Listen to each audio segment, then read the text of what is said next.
deal with international order and how China, US, and South Korea are related to it. I would like to take this opportunity to introduce the chair of this session. Mr. In-Kuk Park. He is the president of the Korean Foundation for Advanced Studies. Mr. Park is a former ambassador to the UN, to Geneva, and also Kuwait. He served as a career diplomat for Republic of Korea's Ministry of Foreign Affairs from 1978 to 2011. At the ministry's headquarters, he served as the Deputy Minister for Policy Planning and International Organization, Deputy Foreign Minister for Multilateral and Global Issues, and Director of the United Nations Division 2, Disarmament and Nuclear Energy Division. He was Secretary to the President of the Republic of Korea for International Security. He's an experienced diplomat. Also, as the President of Korean Foundation for Advanced Studies, he has been a good friend of Peking University. His organization has been supporting the Beijing Forum, among other things, hosted in Beijing University. So please join me to welcome President In-Kuk Park to chair this session.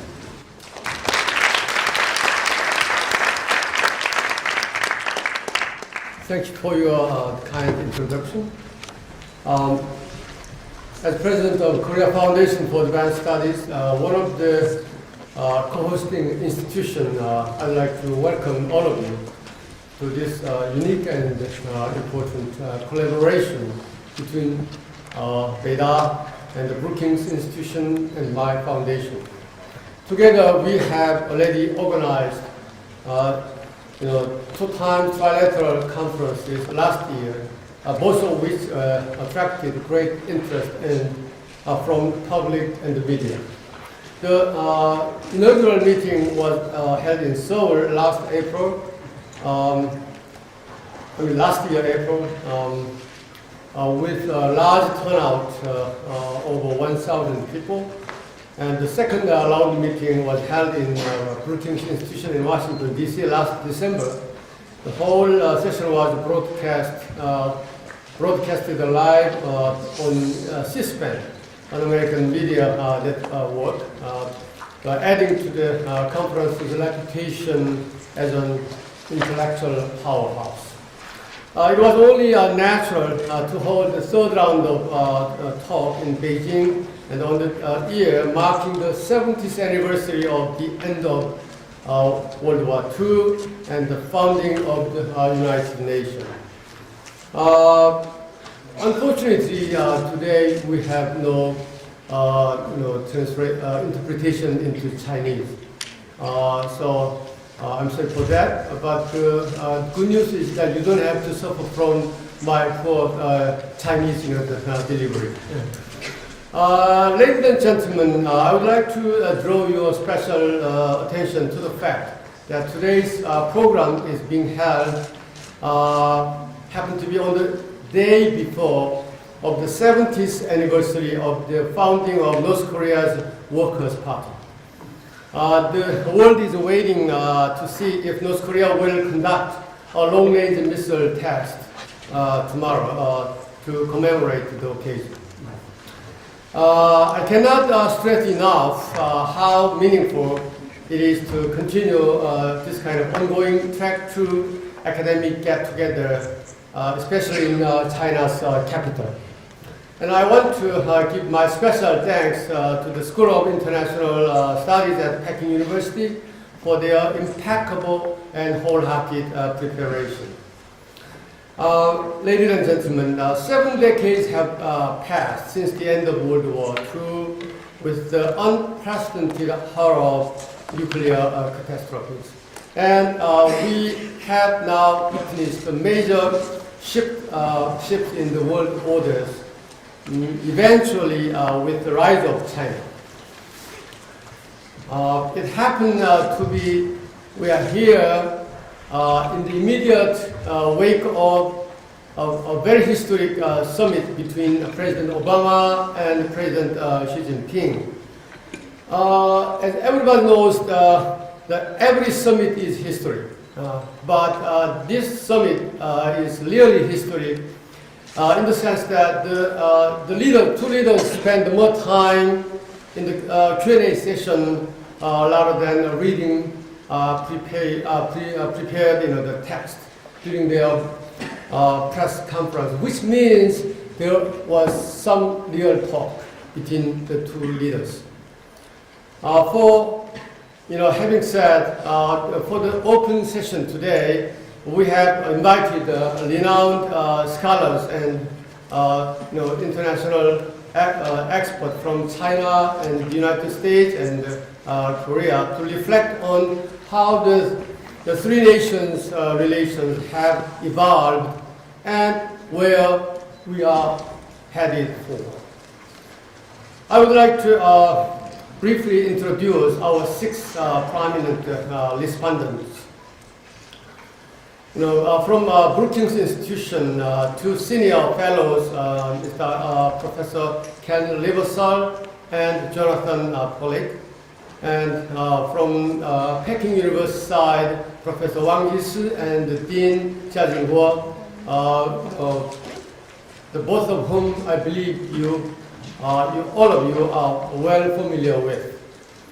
And from Korean side, there will be two leading and renowned IR experts from Korea, Professor Ha Young-sun from Seoul National University and Professor Lee Jung-hoon from Yonsei Universities.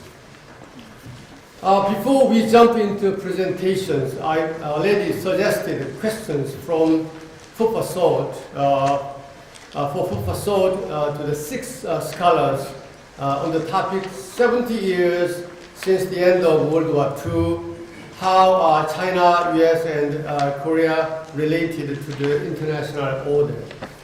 Today's format is a little unique in that there's no main speakers or presentation, but all six scholars will be answering those questions as respondents.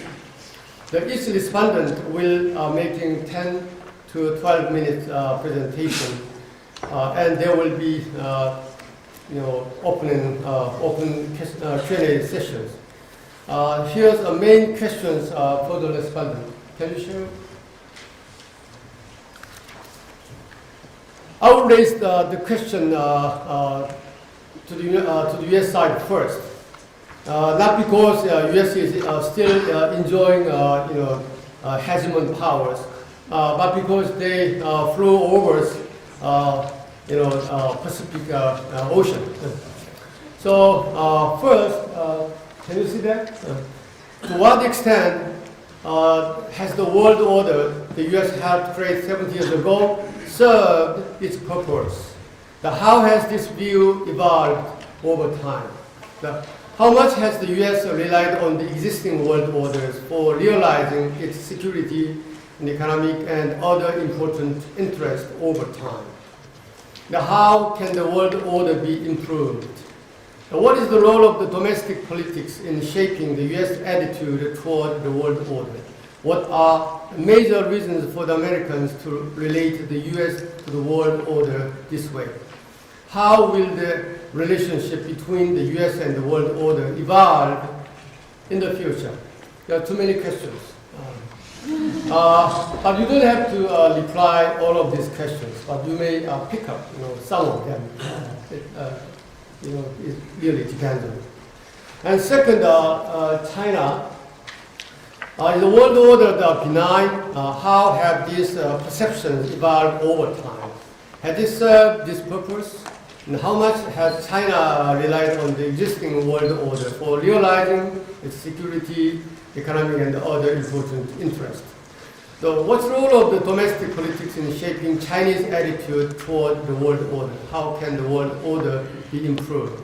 What are the major reasons for Chinese to relate China to the world order in this way? How will the relationship between China and the world order evolve in the future? And third, South Korea, maybe the same contents, just replacing China by Korea. I think now you can start. We can start our discussion. I first invite Mr. Lieberthal for his first case. Let's welcome by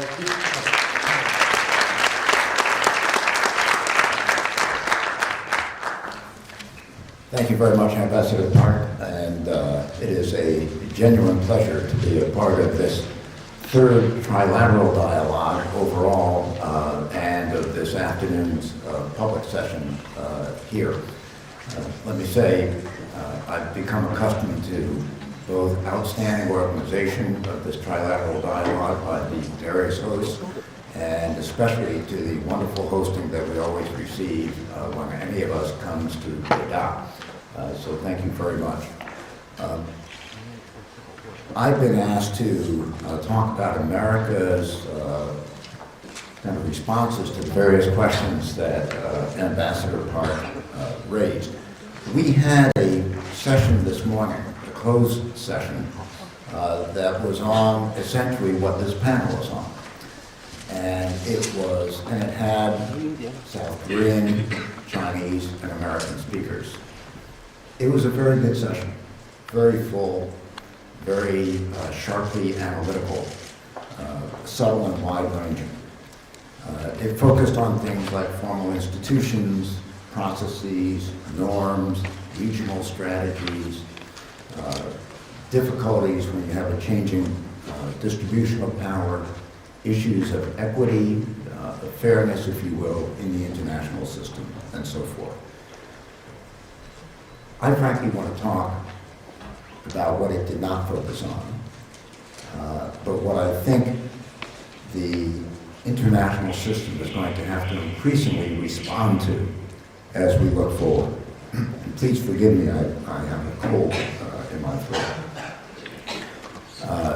The world order, as it was established at the end of World War II, is one that really takes, for quite understandable reasons, really takes states as the fundamental building block of the global system.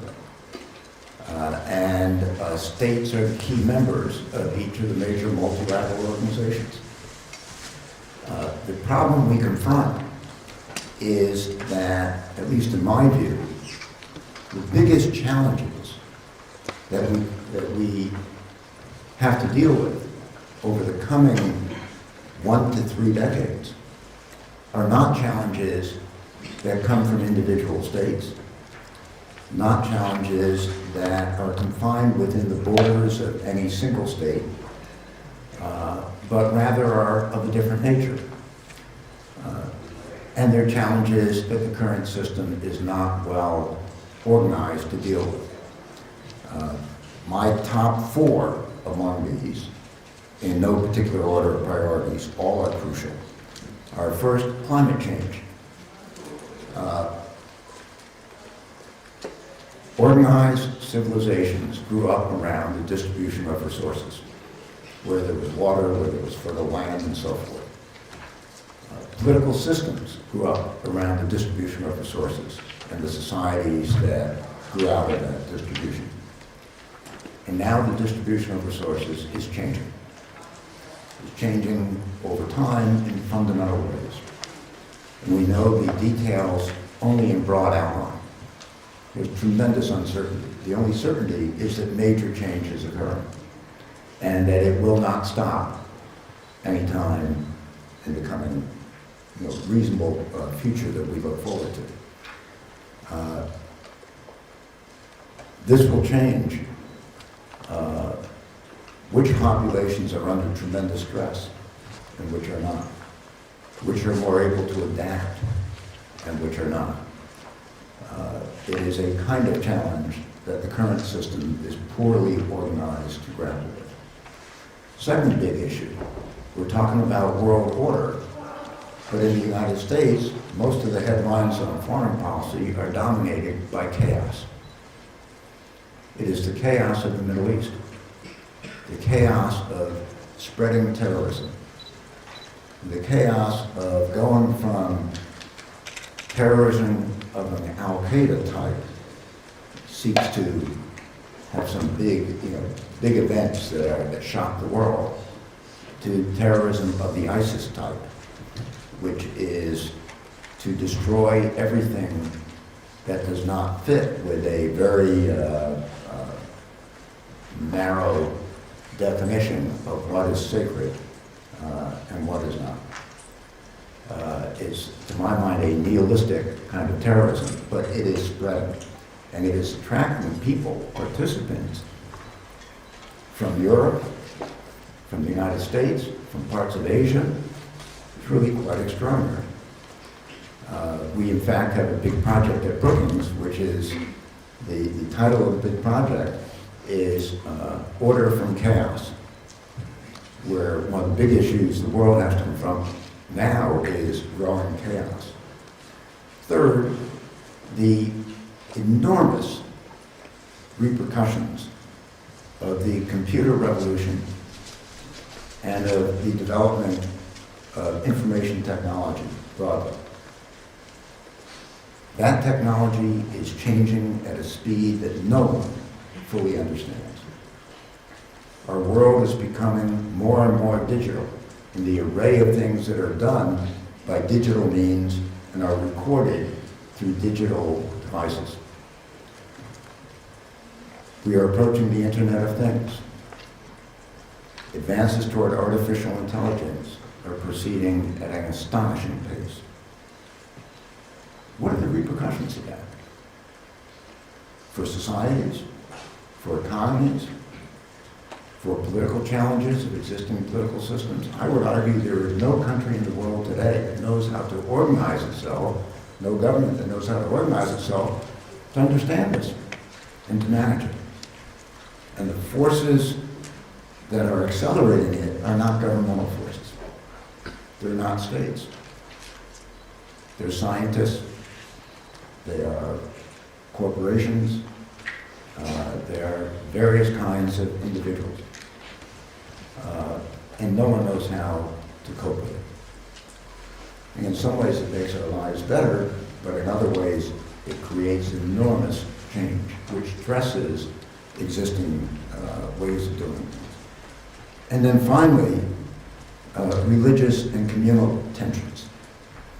In a world that seems to be becoming more secular, and in many ways more liberal, more international, we see an upsurge almost across the world in forms of identity that we thought were being weakened by more travel and more sophisticated communications and by global supply chains and global universities and so forth. But in fact, there's been a strong resurgence of those kinds of very fundamental tensions that seem to be built around people seeking some certainty in a world that's become upsetting. Too much uncertainty in that world. None of these issues, all of these are issues that are forcing major change. But none of them are the types of issues that states are especially good at dealing with, including multilateral institutions. So that you find that while we try to deal with them through multilateral institutions, we have, for example, the Paris conference coming up in December to develop a new set of agreements to deal with climate change after 2020, after the Kyoto Protocol period concludes. These are weak efforts. They're palpably not not up to the task. Better than nothing, but probably not up to the task. And in part, because of these underlying strains, domestic politics in many parts of the world have become more difficult and, in a sense, less capable of dealing with even domestic issues. The United States is a good example. We have enormous difficulty getting at a national level, getting our Congress to do much of anything because of internal divisions within the Congress, especially within the Republican Party of the Congress. Vice Chairman Wang Jisi raised the issues of TPP and BIT. Well, among other issues affecting those, President Obama has said several times, I'm sorry he has, but he has said several times, that a reason to support TPP is that if we don't like the rules of trade, China will. Right? Now, he also says that he hopes that after TPP becomes a reality, is ratified by the various, by the 12 countries involved, he hopes that China will join. There's a contradiction there. How do you explain that contradiction? His rhetoric about if we don't like the rules, then China will, is designed to make it feasible to get the Congress, to get enough votes in the Congress to adopt TPP. So it isn't really his thinking, it is domestic politics. Because there are some members of Congress for whom that is the only way they'll vote for it. On the BIT, can we conclude that quickly? I have my own views about how long it will take to get an agreement. Let me set that aside. To ratify an agreement, this is a treaty. Even if we get an agreement by the end of this year, I don't think we will, but suppose we get an agreement by the end of this year, the Congress is totally tied up with TPP until probably next late spring or summer. And we're in the middle of a presidential election year. So my own view is there's no possibility of ratifying a bilateral investment treaty next year. So then you get into a new administration, and by then you're into the year of the 19th Party Congress in China, which can be a difficult year for getting agreement on something that touches that many sensitive issues. So domestic politics are difficult and are being made more difficult in Europe by the huge migration that they're now having to cope with. And we see the rise of right-wing parties in Europe, not a welcome development. So my conclusions from this are and by the way, I felt free to address these issues because I know that other members will take up what the chairman asked us to address, issues of structure, institutions, and bipolar world and a unipolar world and a multipolar world and a more complicated world than that and so forth. So I just want to suggest that when we talk about world order has always been a term that doesn't really describe reality.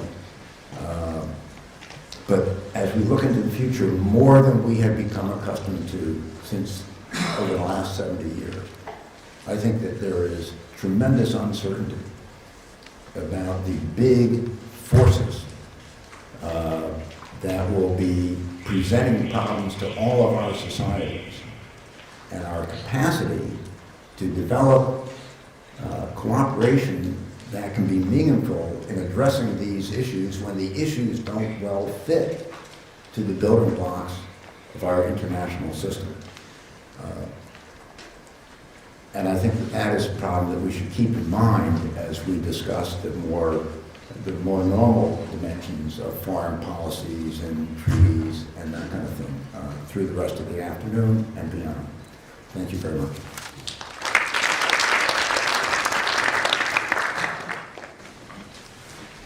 Thank you, Ken, for your great insight in the name of the 4 challenges. If I just raise my personal questions on the climate change issues, in Copenhagen summit, climate summit in 2015, I mean COP15, there was some great failures.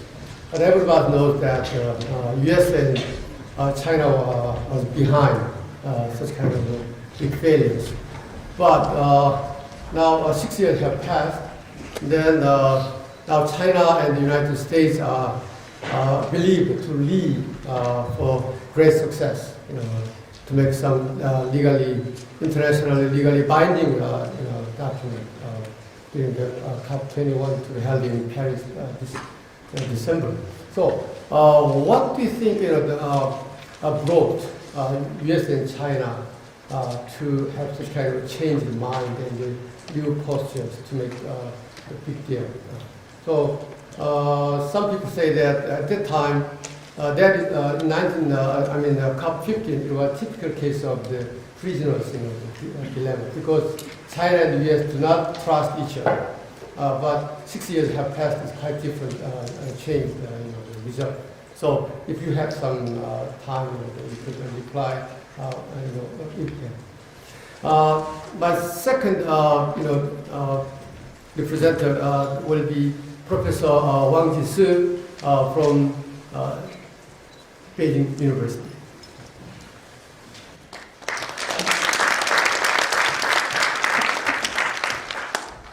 Thank you, Ambassador Park, and thank you all for attending this forum. My topic is about China's attitude toward international order.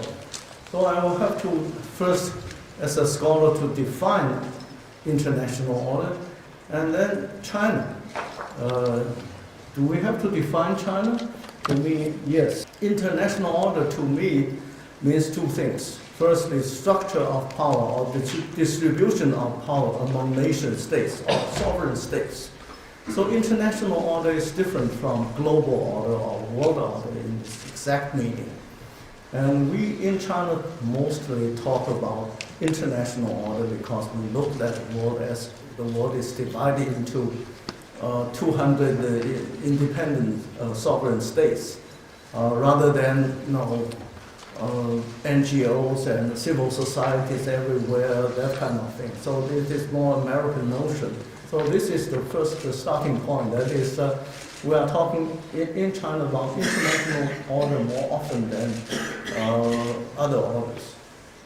And the second thing about international order is rules of the game. How do we play the game, the international politics game? And so, what is the international power structure today? Well, it will take some time to be very succinct. I think, to me, it is, forget about the slide. I'm thinking about the structure as 1, 2, 3, and multiple. 1 is the United States, is on top of the structure. Is still number 1, and it will remain number 1 in probably at least a few decades to come. It is my own assessment. And the United States is not a declining power. But the Western world at large, and as a whole, including Japan, arguably, and Western Europe, the EU, they are not rising. They are moving slowly, but the United States is still a rising power, although it is rising slowly, more slowly than China and India and possibly some other developing countries. And the second echelon is China and the EU. And EU is still the largest economy in the world, maybe bypassed by the United States in 1 or 2 years. I mean, the economic size of the EU and the economic size of the US. And China is rising rapidly. So when people say China is number 2, I say probably Europe is number 1 or number 2 as well. So it is very controversial. to describe the world order in that sense. And if China and Europe are number two, who are number threes? I would say maybe arguably Russia, Japan, and India.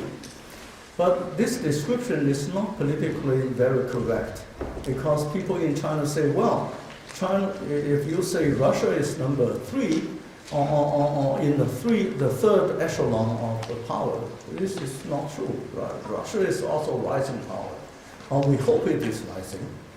And India say, well, we put India under China is not acceptable. And some Japanese also say, well, we are economically much stronger than you are if we are talking about technology and the real economy. So then I 1, 2, 3, and then multiple.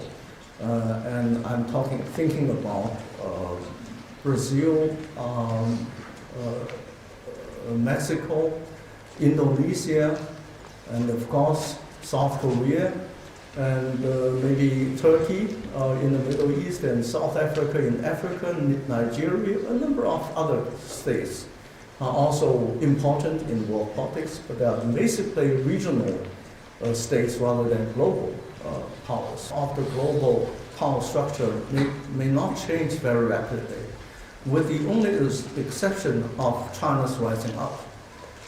So this is very important to remember, but still we have to caution ourselves against too much emphasis on the rising power of China, because we are not very sure whether the economic growth rate will continue to be 7% a year. Maybe in a few years it slows down to 5% or 4%, and that will challenge the whole idea of international power structure. So we have to be very reminded of the very much reminded of the predictions. In the past, we made wrong predictions very often. And then the most important thing about global order or international order is the rules.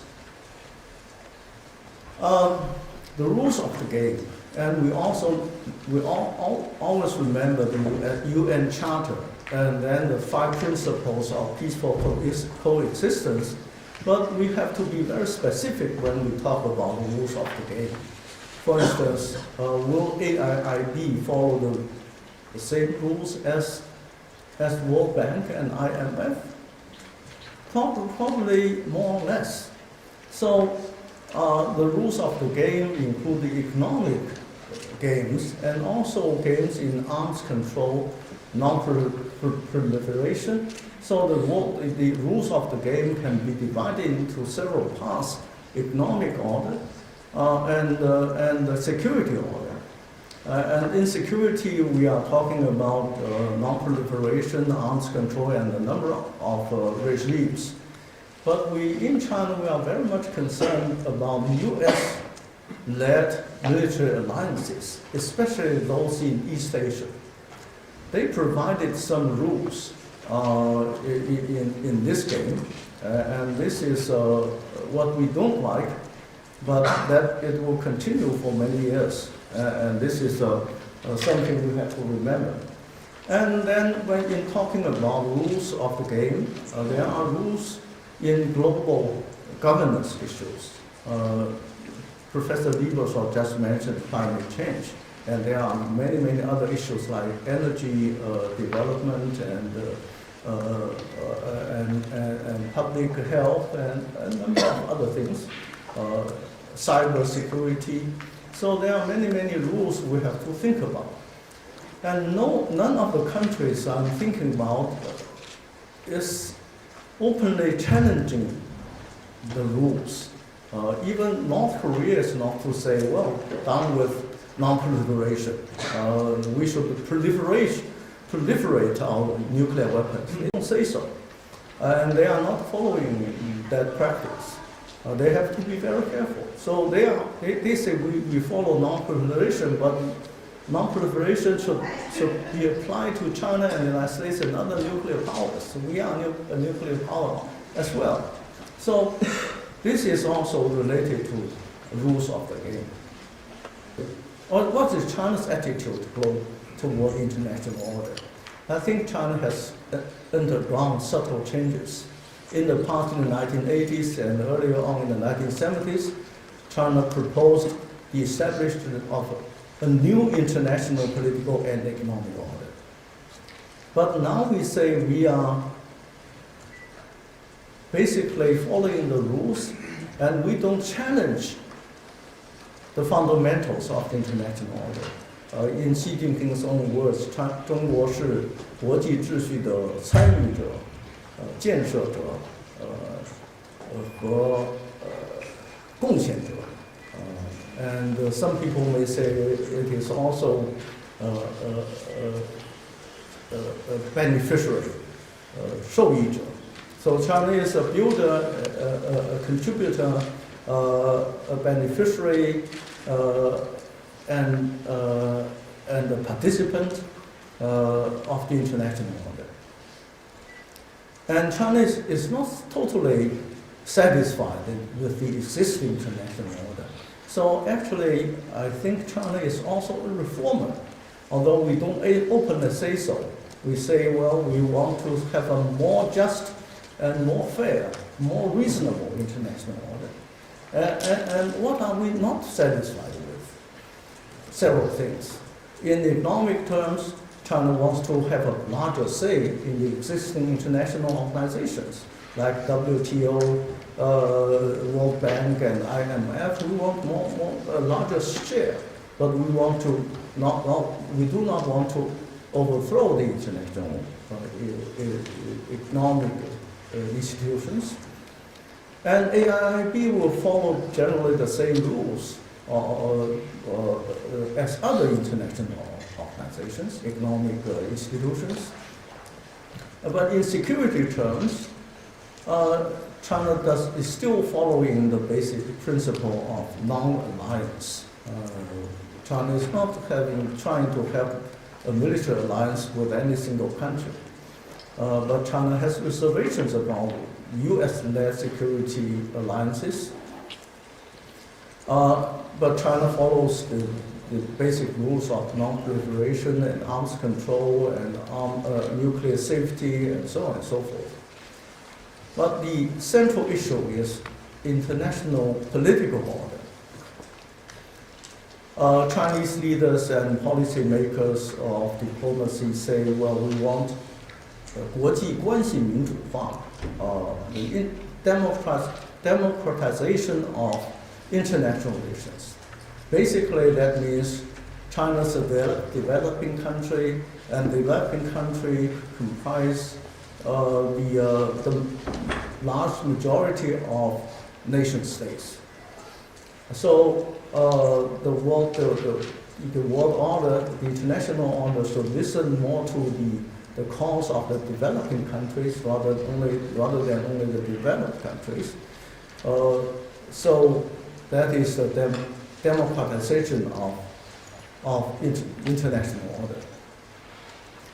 In contrast, the United States described democratization as democratization in various countries, especially developing countries. So they say, well, if you want democratization should start from your own country. So we have some differences with the United States over that kind of thing. That is how to improve the existing world order or international order. And that is a very central issue. The last point I want to make is that when we have differences with the United States and some other countries about international order,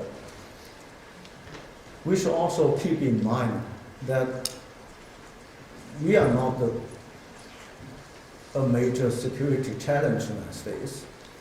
And arguably, I would say the United States is not the major security threat to China.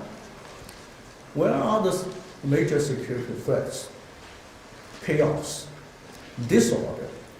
Disorder in some parts of China, maybe in Taiwan, in some part in Northeast Asia. It might be in the Korean Peninsula if something bad happens there, implosion or something, or disaster, or something happening in other parts of the world, as religious extremism is a tide of the day in the Middle East, or refugee crisis in Europe, and the natural disasters. All these things are posing a greater challenge to us, to our security, to China, to the United States. So both China and the United States, together with other countries like South Korea, should get together to deal with those emerging crises, and the international order should be strengthened by improving domestic orders in all the countries around the world, rather than geopolitical competition among the great powers. Thank you.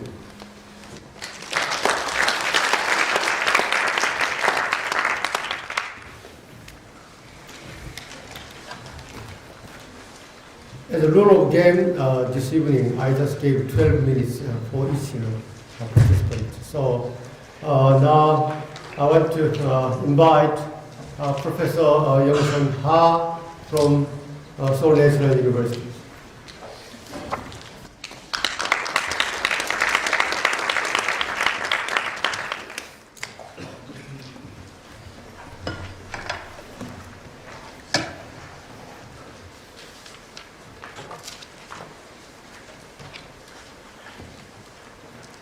It is my special pleasure to have a talk with young students of Beida on the issue of past, present, and future architecture of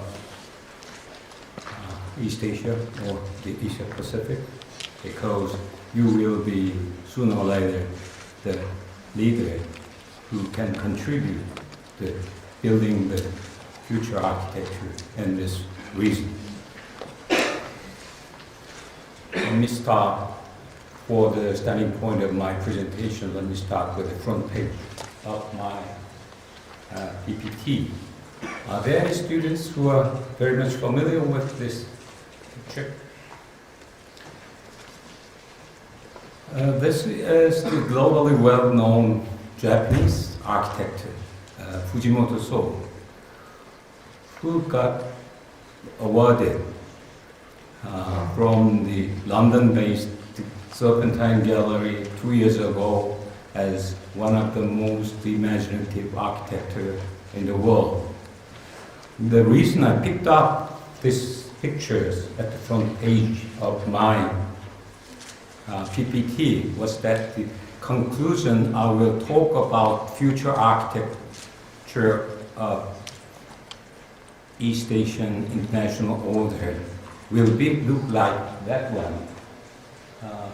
It's very simple to give you the best image of what kind of architectures we should try to develop to solve the dilemmas we are now facing in this region. Before going into the final conclusion of my presentation, such as the beautiful architectures, let me briefly, reaching the final conclusion of my course, let me briefly sum up the past international, Cold War international order in the region. And after that, I will give a little bit further explanation of the present in post-Cold War international order we are now facing. And as a final conclusion, I will further explain the possibility of more sophisticated architecture of regional order of East Asia or the Asia Pacific. When we look back the history of Cold War international order, the first phase of Cold War international order was not so benign.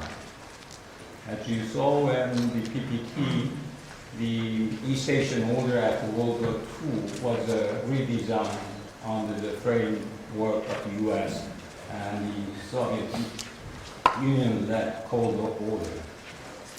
In 1947, the United States started the kind of containment policies. It's not non-military, mainly toward Europe to contain the Soviet Union's influence. In June of 1950s, upon the United States entrance into the Korean War, we did unfortunately have a fight each other between South Korea and US military forces and the North Korea, China and Soviet Union. It was the first. In the early 1970s, the United States and the Soviet Union entered the era of Vietnam.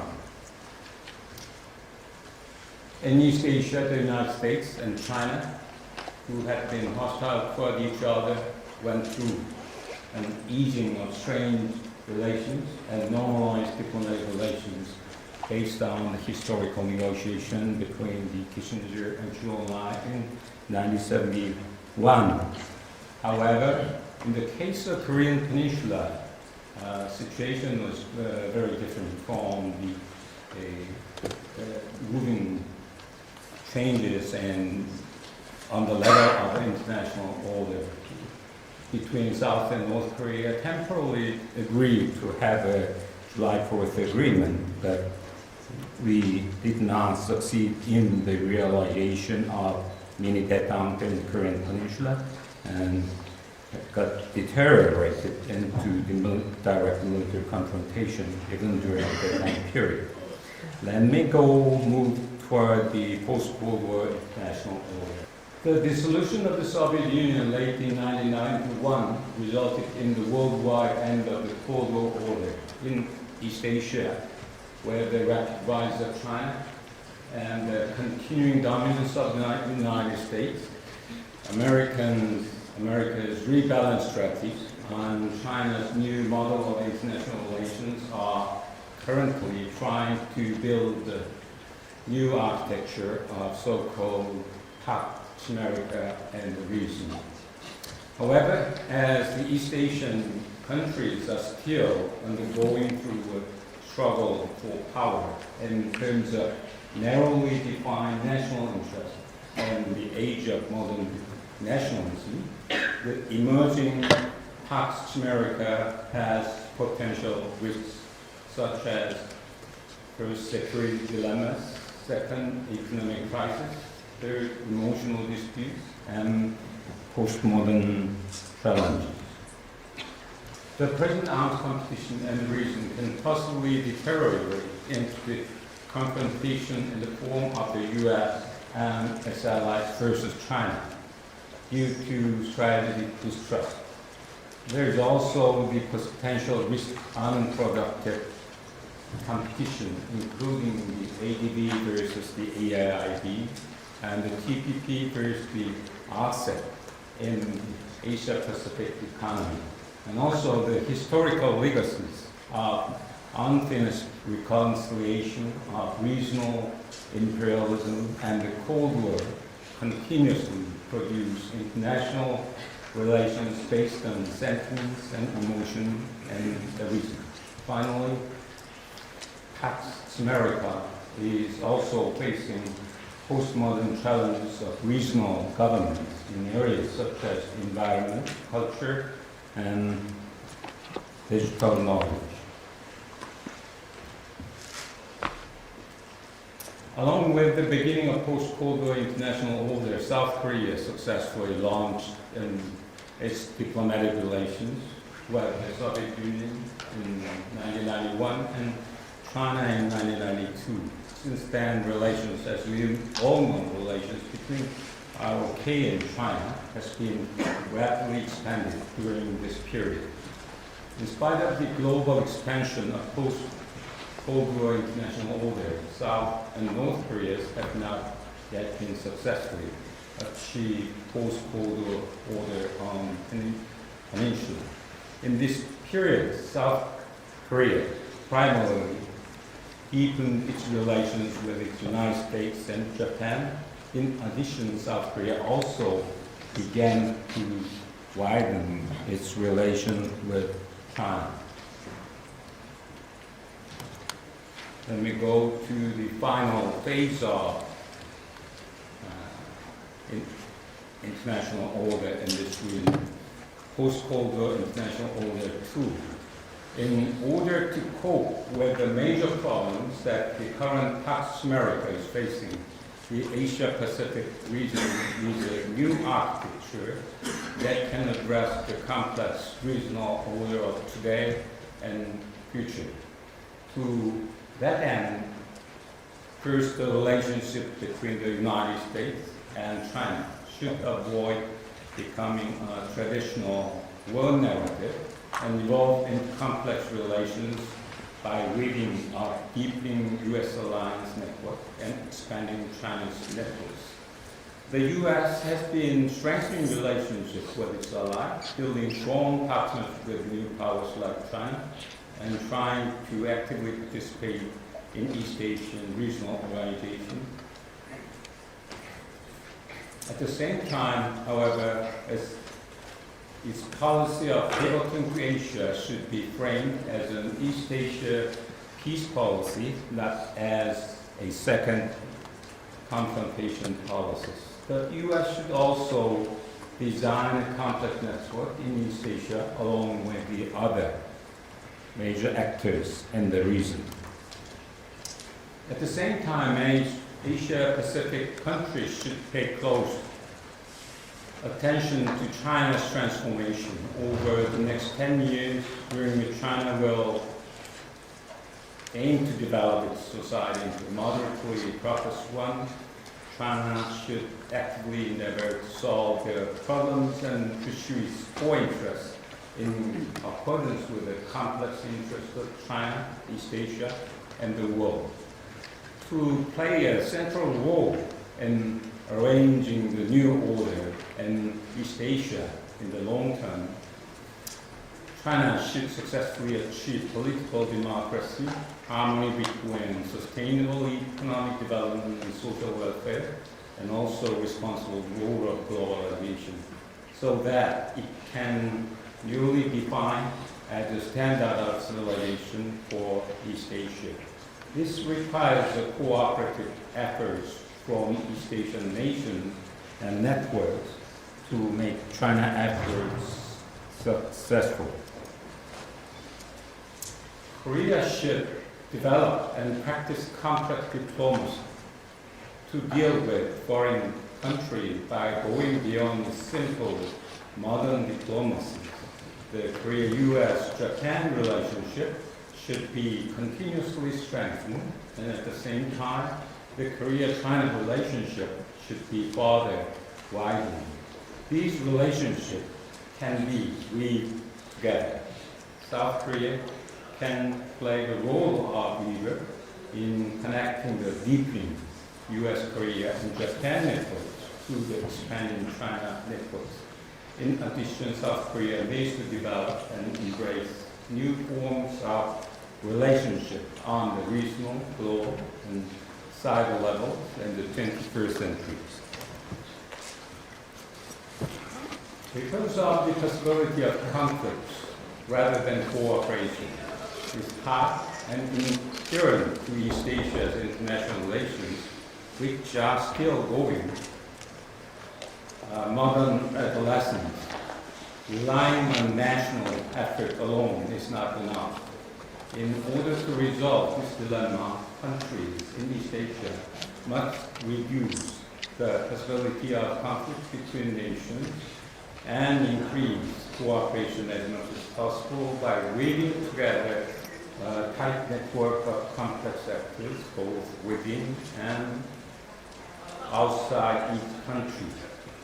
If regional order of 21st century in Asia Pacific succeeded in the co-evolution of their complex transformation, beautiful complex network, which is actually the picture the Fujimoto constructed for the architecture. Networks can be built in the region that can improve upon the limitation of nationalism. which is excessively narrow, and globalism, which is excessively wide. Furthermore, other major actors of the world will try to adopt complex networks in Asia Pacific as a new standard of civilization in the future. Thank you.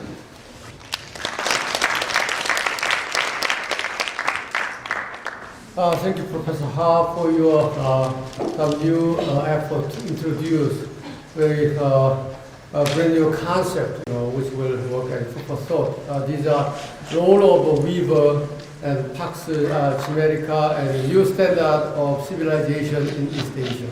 This items will entail further discussion among ourselves. My next presenter will be Professor Jonathan Pollack. Let's give a big hand.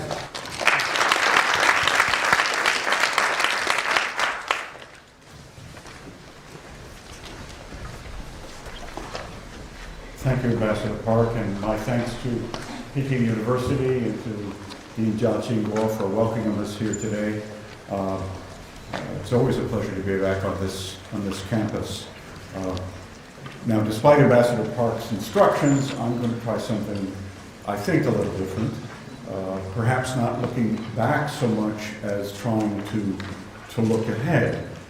As several of the speakers already today have indicated, the international community is grappling with issues for which it has very, very little practical experience in addressing, partly because the problems are so new, partly because they do not readily offer the means of looking at nation states as the relevant unit of analysis. So the question looking ahead, although we can say that all countries would share goals about long-term development and so forth, that's something that most of us would readily accept.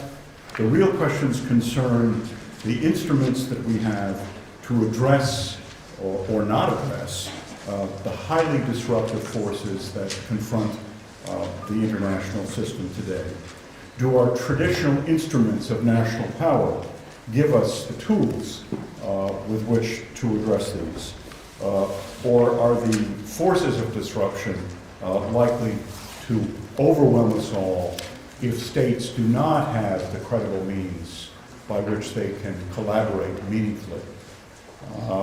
So what I want to talk about, and I'm going to use as illustrations of this, 3 speeches delivered over a 2-day period in New York at the United Nations just 2 weeks ago by the presidents of the 3 countries that are meeting here today. President Xi Jinping, President Park Geun-hye, and President Barack Obama. They all addressed the UN General Assembly. They all made reference to the 70th anniversary of the founding of the United Nations. And in different ways, in looking at their words, you can see the conceptions of power that each of them is putting forward, trying to do it in a way that looks ahead, if they can, but suggesting something about how states addressed core questions. How satisfied or dissatisfied should any of these countries be about the circumstances? What do we expect of one another? What are our obligations and our responsibilities? And how do we exercise power with the capacities that we do have?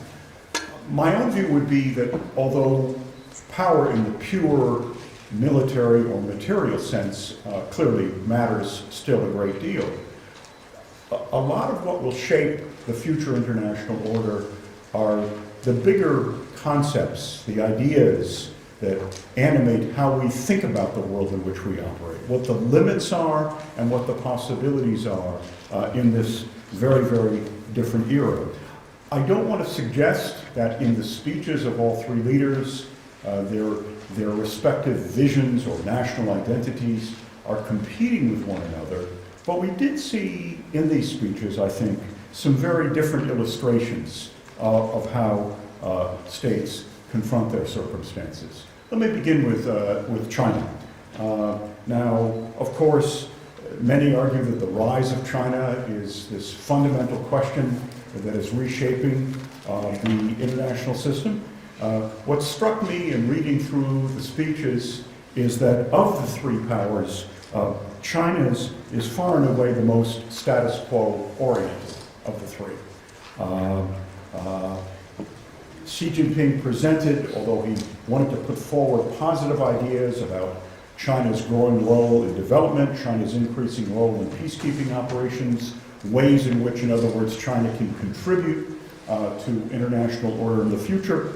But he did this in a way that I think is very, very protective of China's sovereign prerogatives, if you will. He mentioned, of course, the UN Charter as the foundation point of international order, but there were some things that, very frankly, he left out. He said, of course, that promoting peace and development in the 21st century is our fundamental task. No objection there. This presumes complementarity of interests and perspective. But in different ways, though, his other ideas look at the future perhaps a little differently. He wanted to reinforce, on the one hand, that the outcome, the settlement of the Second World War is fixed and should not be changed. But at the same time, he's talking about a world which is very, very dynamic, which is more multipolar in his view, the question then becomes how do you reconcile the idea of rapid change with the idea that you leave things pretty much as they are. And quoting President Xi's words in particular, as he talked about many different factors, he said, "The principle of sovereignty not only means the sovereignty and territorial integrity of all countries are inviolable and their internal affairs are not subjected to interference. It also means that all countries' right to independently choose social systems and development paths should be upheld, and all countries' endeavors to promote economic and social development and improve people's lives should be respected." The question is whether or not that kind of a concept really will enable us to address what is happening in the world today. Already we've seen, previous speakers have highlighted a number of these issues. So President Xi wants to put forward a vision that China plays a larger role, but it plays a larger role very much on its own terms. Let me turn quickly first to President Obama and then to President Park. President Obama noted specifically, as did President Park, by the way, words coming out of those early UN documents, the dignity and equal worth of all individuals, of all people. That he also highlighted that bigger countries should not impose their will on weaker countries, and that step by step, the countries of the world should have an idea of evolving in a more productive way through a system of broadly shared international rules and norms, and that we have to ask, therefore, under what circumstances and in what ways will power be exercised. Some might say his vision is a little idealistic, but there's a lot that's not idealistic in his speech. He talks about the dangers of a, quote, a darker and more disordered world, and that great powers in particular cannot simply return to the old ways and old models. He readily acknowledges that the United States bears a particular responsibility there. He acknowledges that how the United States tries to use its power, given its overwhelming capacities, is critical. He also says very, very clearly that the United States cannot expect to arrange international order on its own. It must be based on larger cooperative understandings and collaborative understandings based on principles, norms, and international law. Otherwise, in his view, we are headed to a world that is far less constrained in how states choose to exercise their power, and where other groups would not be subject to, other forces in the international system would not be subject to restraint. Here again, he's highlighting a possibility of a different path, and with less reliance on traditional instruments of power. In this regard, it's worthy of noting that this has been a year of big military parades. It began in Moscow in the spring. It was then here in Beijing in September. It may have helped contribute to bluer air, and I know that that was much to be desired. And tomorrow, if some reports are true, in North Korea, there will be, the DPRK will have a military parade that will be 3 times that, the size of the one that was conducted here in China. So if you thought it was very big here in Beijing a few weeks ago, pay attention to what happens tomorrow in Pyongyang. But this this tendency to demonstrate the traditional instruments of national power, in some ways, frankly, is quite troubling. Is that really the signal that should be sent about the future in the world that we are headed towards? Finally, some remarks, some comments on President Park's speech. She makes explicit reference to the Universal Declaration on Human Rights, and of course to the protections that are afforded individuals, the role of the International Criminal Court. In other words, she's talking about real institutions that are there, that are meant to protect. She talks about the real dangers that do exist in the international system, like ISIS, various other transnational threats. But she comes back, as did President Obama, to the dignity and worth of the human person. Those were the words that she used. She talks much more about the need for peace building in the international system, with Korea, the ROK, doing its share in the process. She talks about the responsibility to protect. She talks about genocide. She talks about humanitarian crises. In other words, although she's not challenging what Xi Jinping said, she's saying, in essence, the issues that we're grappling with today in the world don't respect national boundaries. And either we find ways to deal with them or we confront some very, very worrisome consequences. She highlights also what she calls the Asia paradox. Here where we have unprecedentedly high levels of economic and social interaction in Northeast Asia, and yet there is no mechanism, no concept, no structure that governs security in Northeast Asia.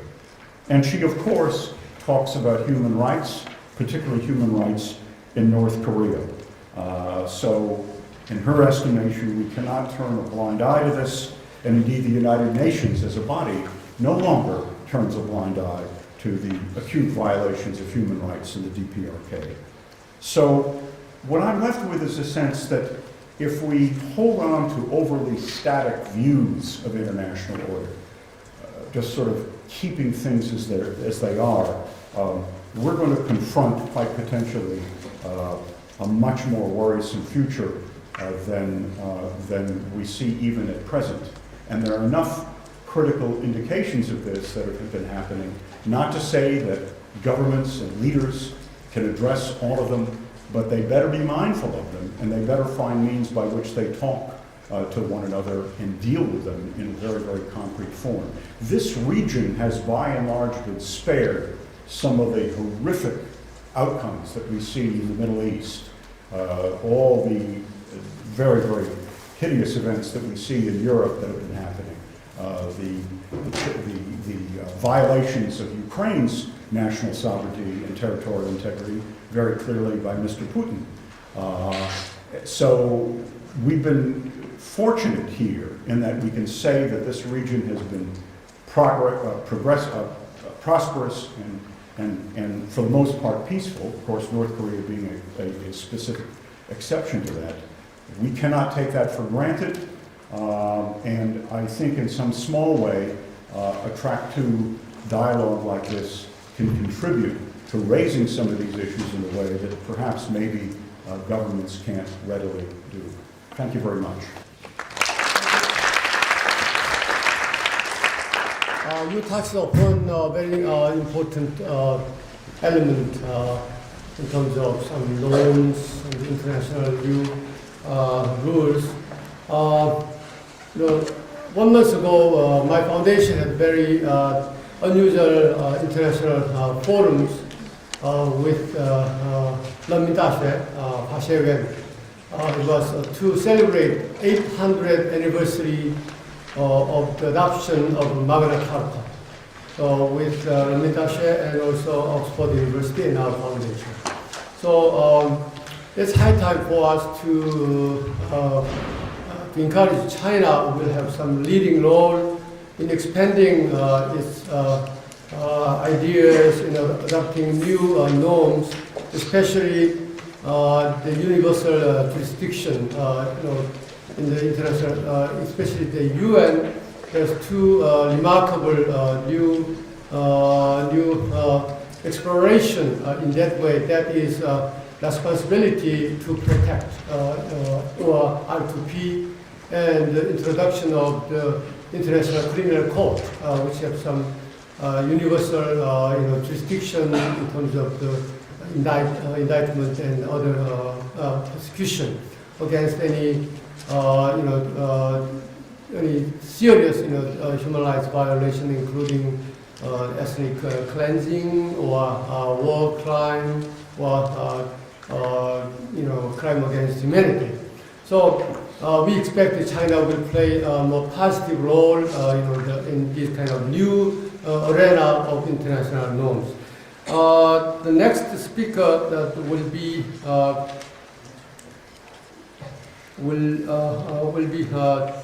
Professor Jia Qingguo. He will deliver a very new special message.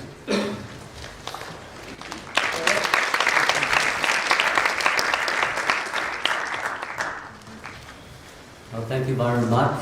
I think by this time you are all tired of me talking.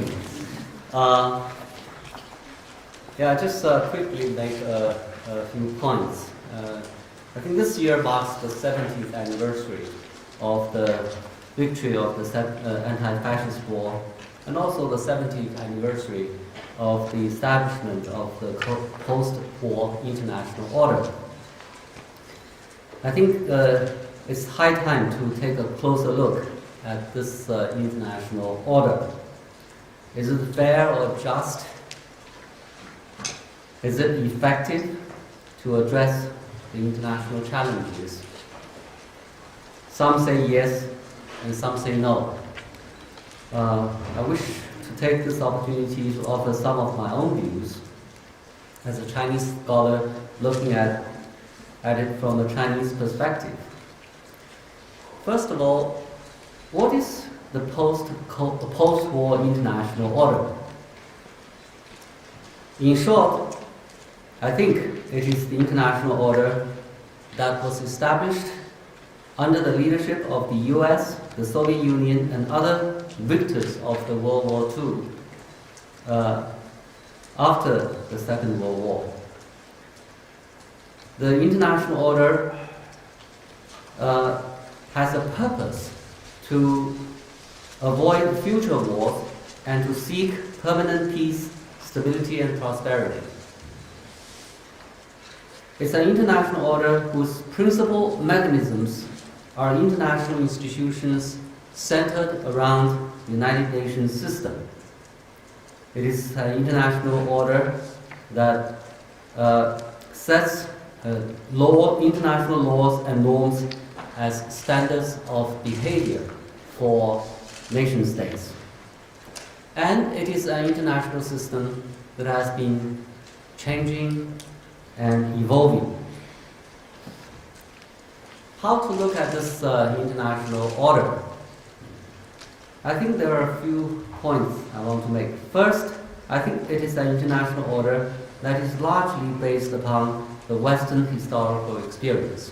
Of course, the Western historical experience is also a result of interactions between the West and other parts of the world. However, because the West first succeeded in industrialization and assumed dominance in world affairs, it played a large role in the establishment and development of the existing international order. So, if we look at the existing international order, we find that the basic units of the existing international order are still the nation states, which is a result of the French Revolution. The order also demands respect for national sovereignty, which is included in the international UN Charter. And it is a principle established in the Westphalian Peace Conference. The international order demands compliance to international laws and norms. These laws may evolve from the ancient Rome. And the international institutions of the existing order are a result of reflections about the performance of the previous institutions in defending peace that have been in existence since the Westphalian Peace Conference and the Paris Peace Conference. So basically, people reflect on these institutions and decided to set up an improved version of to maintain peace. Second, the post-war international order has been developed on the basis of a particular mix of Western thinking. That is liberalism plus realism. So it is not just Western, it is a particular mix of thinking of the West. It doesn't reflect the other Western thinking, such as fascism, such as anarchism, such as Marxism. Okay. So it's a mix of liberalism and realism. Thirdly, the post-war international order is one that favors the victors of the war. The victors of the war led the establishment of the post-war international order. They drew boundaries for other countries. They set up prerogatives for the United Nations Security Council members, like the P5. They have veto power. They also impose limits on the role of the UN. So the big powers are more powerful than the UN. Okay. The Secretary General is errand boy, in a way, to some people, for the big powers. And the personnel arrangement of the World Bank and the IMF is also a decision of the victors, especially the principal victors of the World War II. Like the president of the World Bank must be an American. The president of IMF must be a European. Okay. Until now, it is the case. The decision-making mechanisms of the World Bank and also IMF is also a product of their decision. So basically, the US has a veto power in these international financial institutions. Fourthly, the post-war international order is one that favors the developed countries more than developing countries. This is a market economic order that centers upon competition over capital, technology, and talents. The developed countries have a natural advantage in these areas. Therefore, they have benefited more from this order than others. Fifthly, the post-war international order is also a dynamic and changing one. It has gone through the Cold War, the rise and fall of national liberation movement, globalization, the rise of the BRICS, including the rise of China. In the process, the international order has been evolving. As a result, some of the basic principles, such as sovereignty, is under severe challenge. Armed expansion is unprecedentedly constrained. It's no longer feasible to expand your territory by force. The influence of some basic human values on international norms has sharply increased.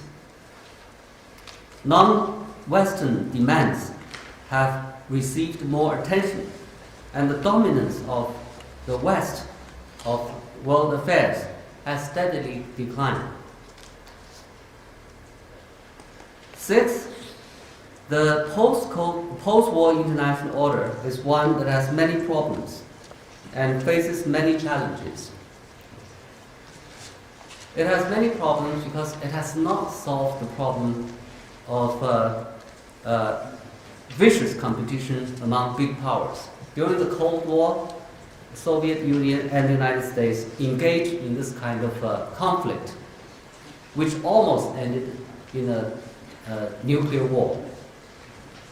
It has not eliminated the possibility of another world war, and indeed the possibility of a war that threatens to eliminate humankind.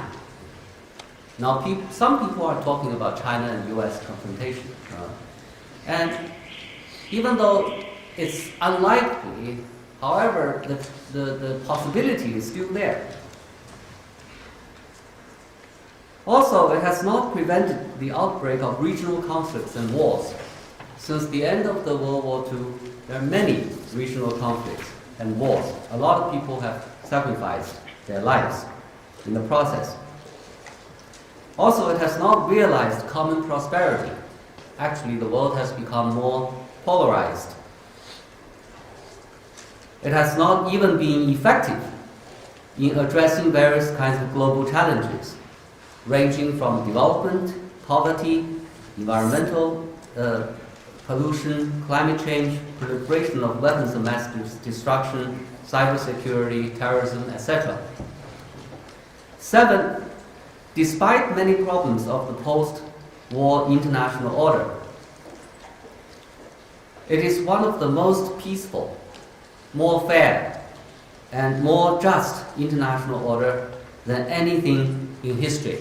So if you compare things, international order of history, I mean, it's less problematic. 8, is there an international order that is ideal? Maybe there is an ideal international order for a specific group of people in a specific country at a specific time. However, this is hypothetical. In reality, ideal international order is a utopian. It cannot be obtained. So when we talk about ideal international order, we're talking about relatively ideal international order. That is some international orders are better than others. And this one is better than those in history. Finally, what is China's relationship with the post-war international order? Chinese believe that the post-war international order was set up by others. They did not participate in the establishment and formulation of many international rules and norms. And for a long time, during the 50s and 60s, China's rights and privileges were not respected sufficiently. As a developing country, Chinese have found the order favoring the developed countries more than developing countries. So from the Chinese perspective, this order has its own flaws, and it wants to change. However, since 1979, China has managed to take advantage of the international order for its own security and development. Over time, it has accumulated many interests in the order, and as well as enjoying some rare prerogatives as a victor of the World War II. China is one of the 5 permanent members of the UN Security Council. China is one of the 5 legitimate nuclear weapons states in the world. China is one of the largest beneficiaries of the international trading system. China has no problem to have its own voice heard, unlike in the past. As China rises, I think China has found the existing international order more and more in its own interest.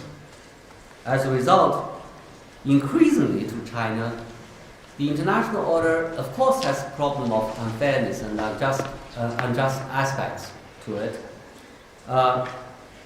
The biggest challenge for China, probably in the days to come, is that the international order may be weakening and decaying or disintegrating. If that happens, probably China's interest would be hurt more than otherwise. That's my thoughts. Thank you very much.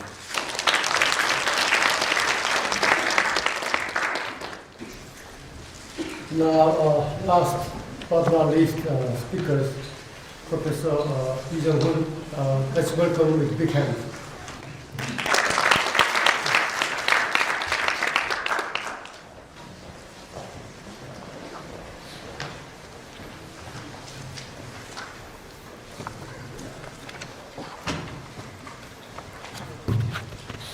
You know, it's always a huge challenge to be addressing an audience that's probably at a state of most tired and unattentive state, which you probably are in.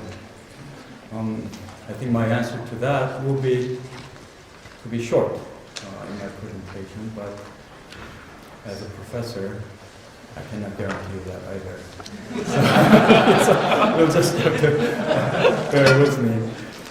Let me just begin by saying thanks to Ambassador Ha Kyung-guk and the Korea Foundation for Advanced Studies for the whole idea of bringing together 3 institutions, which in no small way, I'm sure, will contribute to a better understanding of the 3 countries, which is very important.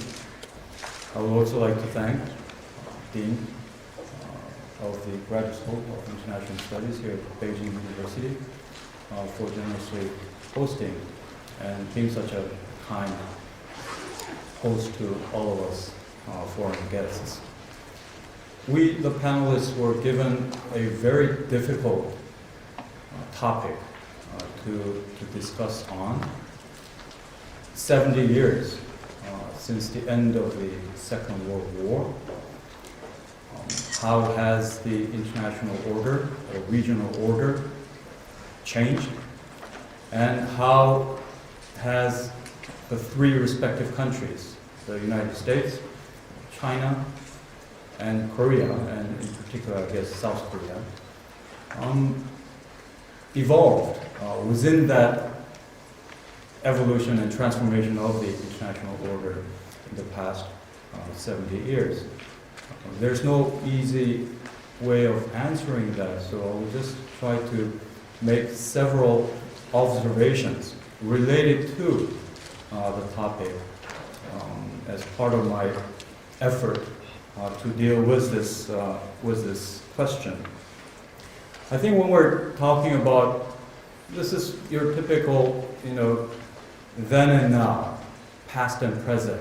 What was it like back in 1945? And what is it like today? What is the international order? What is the international system? I think it's very important for us, I think many of you are students, very important for us to put ourselves 70 years back and really observe some of the key factors or phenomena. What was it like back in 1945? Okay? And I would like to make several observations. What was it like? What was the United States like back in 1945? Well, the Allied powers just won the war, defeated the Axis powers. the United States, it is still a major power, probably the most preeminent power, still. But after World War II, United States, and we're talking about Pax Americana. We talk about the ultimate, United States having the monopoly of the ultimate weapon of construction, which is the industrial base, and the ultimate weapon of destruction, the atomic bomb. As you all know, Soviet Union doesn't develop atomic bomb until 1949. Industrial base, economy, Europe is collapsed. The wartime had its toll. So the US emerges from the Second World War as a power with absolutely no challenge to its preeminence. China, I mean, it's very difficult to compare China of today and then China of 1945 because China is still in civil war in 1945, and that war will continue for 4 more years. So that's, you know, when we're putting our framework of mind to, you know, to back in 1945, that's where China is. Soviet Union, sure, Mr. Putin is trying to maybe revive some of the old glories in Ukraine or recently in Syria, but it's by no means the superpower that it would emerge to be throughout the Cold War period. Japan, I mean, Japan is still the number 3 economy in the world today. But in 1945, Japan is devastated. Today, of course, Germany and Japan play a significant role, particularly in the economic arena. In 1945, Japan is completely collapsed, defeated. The United Nations, 1945, just starting up with 51 countries. What do we have now? About 193 countries, playing a major role in the way international relations and rules are governed in interstate relations. 1945, decolonization. The colonies are rolling back, and a lot of new nation states emerging thereafter. A totally new phenomenon. Korea, divided up after the Japanese colonial rule, divided up, and we have to go through, of course, as you know, the Korean War in 1950. And maybe some of you know, but South Korea, despite the fact that we enjoy this tremendous economic development and prosperity, it wasn't until 1974 that somebody finds me not very amusing. It wasn't until 1974 that South Korean economy actually overtakes North Korea's economy. Hard to believe, but that was the case. So just, you know, I think it's very helpful to think about what was the world like back in 1945, and these are some of the key observations that I can make. 1945, the end of the World War II, really was a paradigm shift. I mean, East Asia has gone through several paradigm shifts, some of which Professor Hyun-sun has already discussed in his presentation. We lived, of course, in a Sinocentric world, which was turned upside down by the advent of the Western imperialism, which again was overturned by the rise of Japan, Japanese imperialism, and the greater East Asia co-prosperity sphere, which Japan pursued. And that will be the case until Japan's defeat in 1945. So 1945 signifies or signals a totally new paradigm, yet again. And I think already my predecessors have talked about the Cold War, the post-Cold War. And I think from the as we try to understand and analyze the international order, we have to look at it from a systemic standpoint. So systemic analysis, if you will, if you're students of international relations. And for me, I would really try to look at two sort of sub-level categories to better understand the evolution and the transformation of international order during the Cold War period and after the Cold War period, the post-Cold War era. One is based on the bilateral relations. Why? Because we don't have in Asia something like NATO or EU or Warsaw Pact for that matter. Okay, so we go with basically the bilateral relations and how the bilateral relations have evolved. We can tell, by and large, how the international order might have evolved as well. The second subcategory that I look at are the functional and topical issues to understand better the international order. And here I'm talking about things like, conflicting territorial claims, SLOP, sea lanes, human rights, history, past history, and the emotional irreconciliations. They all play a part in shaping international relations or international order in this region. Coming back to the bilateral relations, I will look at the Korea-China relations, South Korea-China relations.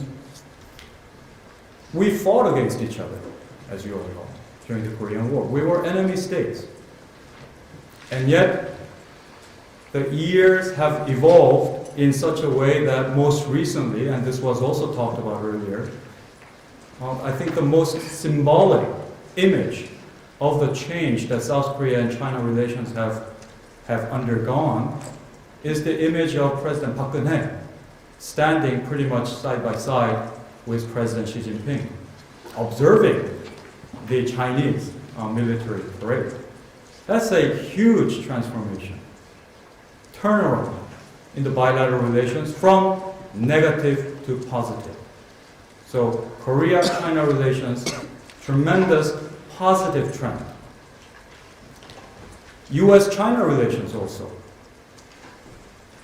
US-China relations have had its ups and downs during the Cold War period. Of course, China being looked at as a communist monolith as far as the US is concerned, but things changed from early 1970s with President Nixon's rapprochement. Okay, there will still be up and down, but I would say, by and large, US-China relations also in an upward positive trend. South Korea-US relations. I mean, this is one bilateral relationship that's not starting from negative to, moving towards positive. It's a constant. This is one bilateral relations that has remained constant in East Asian security relations. It has served as an anchor, arguably, of stability in one way or another in this region, and it will probably continue to remain so. I mean, there's a lot of debate. Korea is becoming closer and closer with China, which is very true. But applying the zero-sum logic, and therefore Korea is going to get farther and farther away from the United States.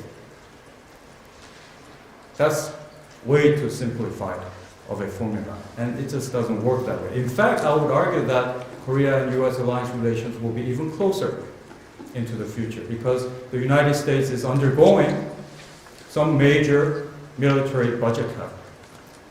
It needs to strengthen its alliance relations with East Asian partners, Japan, South Korea. And besides, Korea-Japan alliance relations is more than just a deterrence factor against North Korea. We share values. And that, I think, is a very, very important foundation for a lasting bilateral relations. That, again, doesn't necessarily mean that it's an obstacle towards a better and wider relationship between South Korea and China. One aspect that's left out here is, of course, North Korea. So everywhere else, we have a positive trend. We're trending towards a very positive end. But North Korea, whether it's relationship with South Korea, Japan, the United States, maybe even with China, this is on a negative trend. It registers negative trend, which is an aberration to the broader trend in this region. The second subset that I earlier mentioned, this functional topical issues of Slav territorial issues, human rights. I'm not going to go into each aspects of it. I'll just say that there are areas in this region that we can all converge on, however few that may be. There are many areas that there are conflicts of interest, like territorial issues. I can have a very long supermarket list of conflicts amongst nations. But there are also very important areas that we share common ideas and common goals and converge on. And I would really list two most important converging points. One is our desire for economic prosperity through economic interdependence.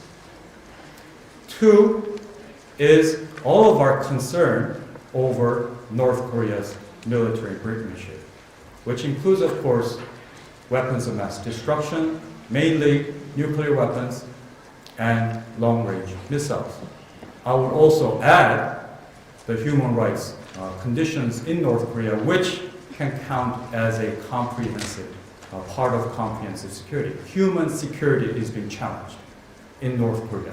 So this, these are two issues that South Korea, China, the United States, I'm sure, shares. And therefore, and I will conclude, that in order for the international order or international relations of the region can guarantee a continued positive trend upwards, it's very important to sustain this bilateral pattern, whether it's between US, China, South Korea, United States, this pattern of positive trend continuing into the future. Secondly, we shouldn't play with something that has worked very well up to this point. And I'm talking here about the US-South Korea alliance relations. This has remained, as I repeat, a constant that has contributed to the stability of the region, and therefore it's something that we should stick with. Third and fourthly, we should find a converging point amongst the three nations. One, the economic interdependence, and two, how to deal with the North Korean issue. And once we're able to deal with these four aspects, I believe that a long-term stability, international order in this region based on norms, trust, rules, and predictable behavior will be guaranteed. That this is the only way towards ensuring an orderly international order in East Asia. Thank you.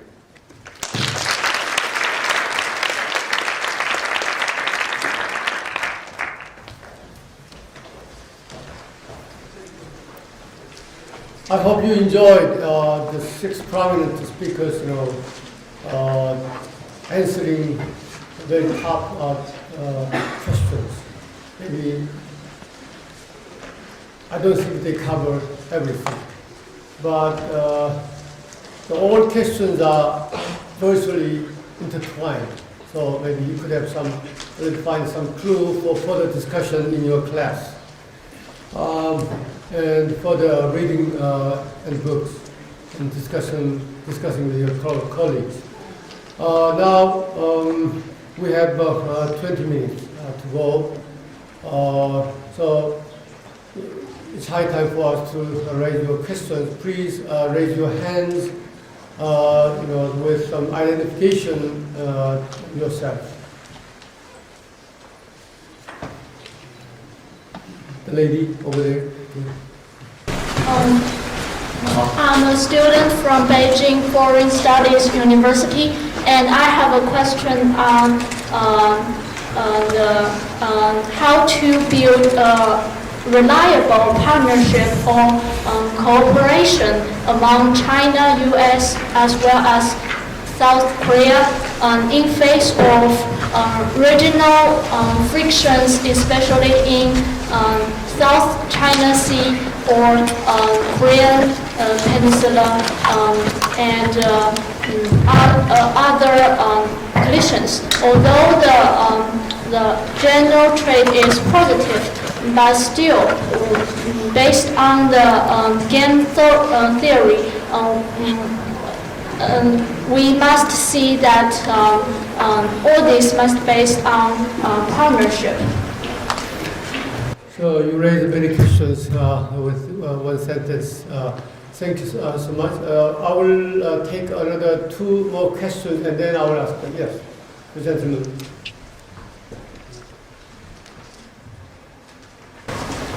I'm a PhD candidate at China Foreign University from South Korea. And I want to ask Chinese professors with regards to trilateral cooperation. Yes, I don't think we touched the concrete details on this topic. Do you think if we were to institutionalize this trilateral cooperation, then can we talk? What kind of agendas can we talk about besides North Korea? Do you think we can take it over North Korea to maybe South China Sea issues or other territorial issues and non-security issues? Thank you. Thank you very much to all the speakers. This has been extremely insightful. My question is mainly directed as Dr. Pollack. And my question is, regarding the issue of North Korea, I see it as an emblematic issue for all 3 countries. And I was wondering, mainly what we're seeing right now is South Korea working bilaterally with both the United States and China, putting most of the weight into the issue. What will it take to make this more a concerted trilateral effort rather than a series of bilateral efforts? Thank you. Thank you very much. My name is Yera, and I'm originally from South Korea and currently studying at Tsinghua University. This question is for Dr. Lee. My question, you've mentioned that an area where Northeast Asian countries and perhaps Pacific countries, including the US, an area where they can converge on is an economic prosperity through economic interdependence. But historically, the greater North Korean, greater Tumen region has been in a gridlock. So how do you see that region being able to unlock their potential through economic prosperity and also further advance security in the region? Maybe can I invite all of you, or just because the student did not specify any special student except Professor Lee. So anybody. And then last thing, Professor Lee will respond. Yes, there was this one question addressed specifically to me. I don't know that the actual form of cooperation matters so much as the content and the means. I think that the ROK plays a really vital role here, primarily because if you think about the relationship, the personal relationship that the 2 presidents have, there are things that South Korea and China can do in communicating with one another if they so chose, that frankly it's much tougher for the United States to do. The critical challenge here, I mean, and again, as long as the U.S.-ROK relationship remains very, very close, I don't find myself particularly concerned about it. There would be the question of how effectively information is exchanged. You know, I think that here already we can see from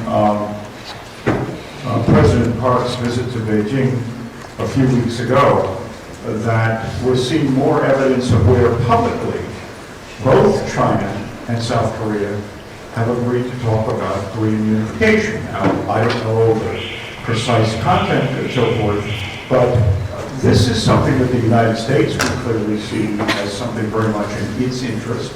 But given China's sensitivities about American military power in proximity to China, I think it would be much more problematic if all three were in the room at the same time. The other variable here, frankly, and again, I'm putting this on South Korea's shoulders, is can the ROK articulate its own national security interests, which overlap a lot with those of the United States, and at the same time, can China be more forthcoming, as some indications are that it has been, that it recognizes that the DPRK and the DPRK's behavior directly challenges Chinese security interests. That's a very different position than in the past. So, again, as I say, I think that the critical test is how do you sustain and advance that kind of a conversation?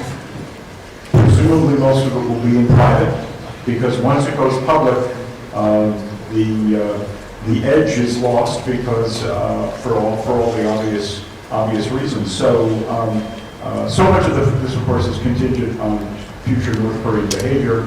But I think regardless of that behavior, there has to be a much more effective mechanism and channel. But I would put the primary emphasis here on China and the ROK, with the U.S. being a very interested observer.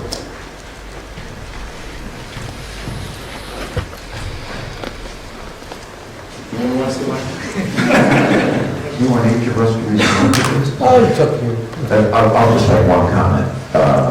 I have felt for a long time, and if anything, I feel even more strongly now, that it is critical for the three militaries to be able to talk to each other about what their contingency plans are, who are the key contacts, and so forth. If something should happen in North Korea that creates an implosion or massive instability there, or some other dramatic set of circumstances that begin to escalate. If that occurs, it is already very, very late for us to begin to figure out, to begin to understand, for example, what are China's plans if refugees stream across the border? If it's unclear what the U.S. and South Korean forces will do, if we don't know who is in control of North Korean nuclear capabilities, and so forth. So the time to talk, to at least understand what our preliminary views are and what the contact points are, is now. And that isn't because we should coordinate to somehow or other pressure North Korea. It's because if there is an emergency, we all have a huge interest in that emergency's repercussions being minimized and kept under control. And we run a risk that will not be the case if we begin to talk seriously about these things only after an emergency occurs.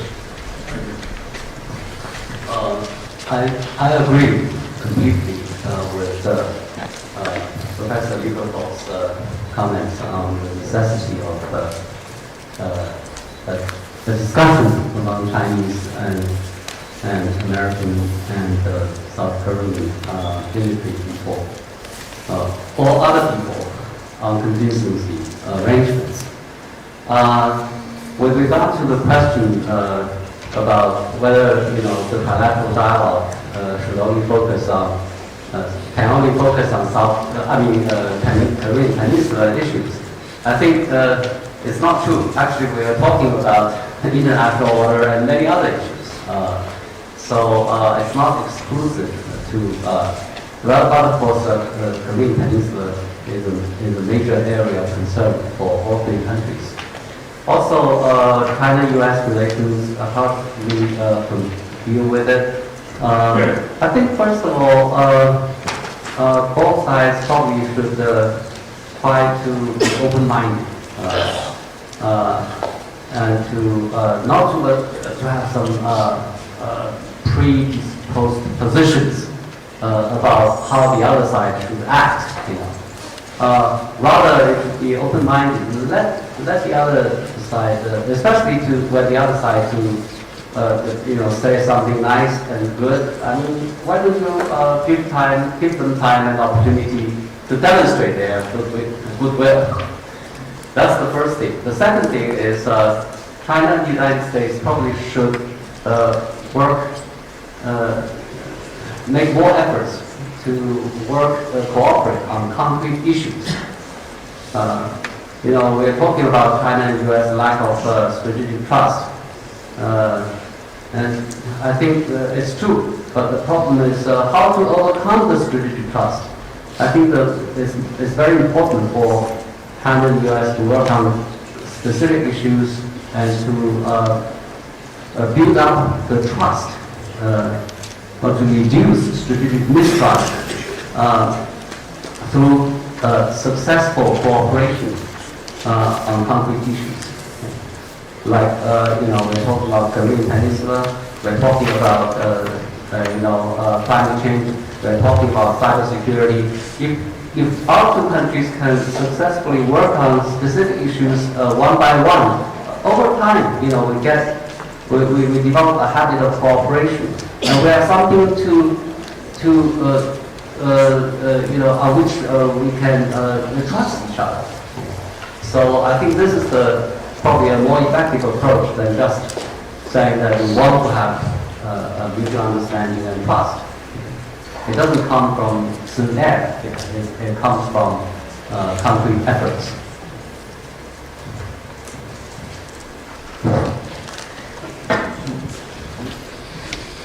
Let me add two small things. First one on the North Korean issue, second one on the U.S.-China relations. In the case of North Korean issues, the Pollack raised up the President Park's mentioned, I'm a little bit cautious or hesitant to talk in more detail the issues of discussion between South Korea and China on the unification issues, because as this statement, if you check the materials from the China foreign ministries or some other basic materials, China continuously maintain three basic positions, but not without very material emphasis on unification issues. In that sense, it looks like rather peaceful unification issues rather than unification itself. So it might be better for us to wait for a little bit later what kind of evolved discussions for the discussion between the two countries on peace and unification issues on the peninsula. We should rather approach North Korean issues in a little bit different way. When I use the term of co-evolution, the most important thing is North Korea's policy itself.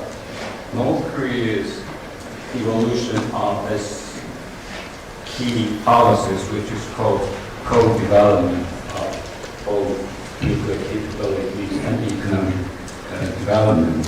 as long as that basic strategic line maintains, it is not easy to solve the problem of proliferation and some other security issues. In that sense, I would think the first we have survival strategies, and the first thing without nuclear, something like the co-development of nuclear economic development and security without nuclear. So in that sense, we should discuss further that kind of alternative among products like China, US, or the primary responsibility should goes on North Korea's news type of strategy. Second one, of course, there will be another evolution of South Korean approach toward North Korea. How should we develop new type of approaches which can give both emphasis on deterrence and also to get better relations in the long-term perspective, peaceful relations for South and North. And finally, what we can consider as a last third point might be how U.S. and China can cooperate with us to give a better chance for them to reconsider their news about this. Because I spent too much time, I just skip the U.S.-China issues. Professor Lee, please. Just a couple of points. I also wanted to touch upon the points that you raised in terms of multilateral approach to North Korea. There's already multilateral approach in North Korea, both weapons of mass destruction as well as human rights. We know that there are 4 Security Council sanction resolutions on North Korea, 3 for the 3 nuclear tests and 1 for long-range missile. Human rights issue also, as you know, that the United Nations, after over 10 years of condemning North Korea and adopting resolutions telling North Korea to improve human rights conditions, North Korea wouldn't improve, and therefore UN commissioned a 1-year investigation which came up with the report, the so-called Commission of Inquiry report, that basically said that North Korea is committing very, very serious crimes against humanity. Crimes against humanity, as you know, is up there with the genocide and the war crimes. And calling for this issue to be referred to the ICC, International Criminal Court. Security Council has to do that. It hasn't done that, but the agenda is on the Security Council for the first time. This was the case in December. What does North Korea do? I mean, North Korea all of a sudden responds very positively to this sort of pressure, releasing 3 American prisoners, trying to engage in dialogue and so on and so forth. But so, I mean, pressure is not the only way, but unfortunately with North Korea, that seems to be the only way that it listens to. So I think it's very, very important. And China holds the key in putting the right pressure on North Korea so that they will make good on these couple of really unacceptable behaviors.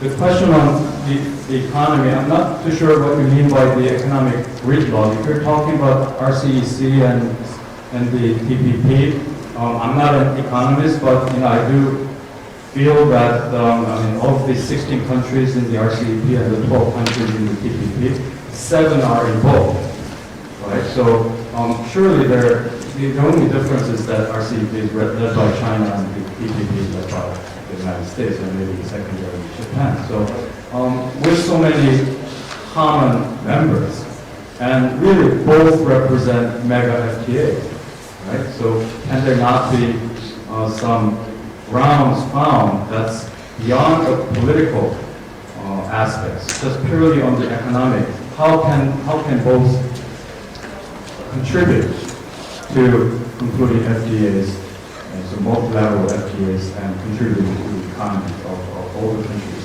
involved. Now, unification issue, I think, just one last point. I think unification issue for the Chinese also have to be looked at from economic standpoints. Okay, up to this point, it's very much Cold War oriented. North Korea serving as a buffer in whatever international security order. But can you imagine a unified Korea that's engaging in free trade? I mean, one of the major challenges to China is the development of Northeast Asian region, Northeast Chinese region. Can you imagine, the entire Korean peninsula, not just South Korea, dealing with trading and investing with China? This will have a tremendous impact on the Chinese economy. So I think the time is now for the Chinese to start really calculating the cost and the benefits. What's in China's best national interest?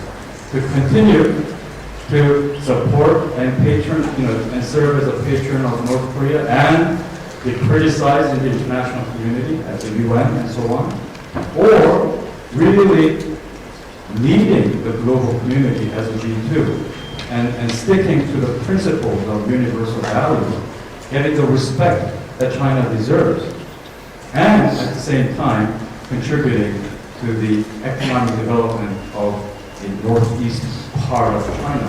I think the answer is very simple. One important point was missed. That is some possible regional cooperation on South China Sea maritime dispute issue. I wonder, Professor Wang or some other US Chinese, respondents have anything to add? Very succinctly, please. Actually, I wanted to touch upon this easy issue, the Korean Peninsula. But that would be very brief. I think China and the United States share a lot of common grounds on the Korean issue. Both support peace in Korea, both support unification. Unification of the Korean Peninsula, both welcome economic reform in North Korea, in favor of the livelihood of the North Korean people, and both would welcome non-proliferation. So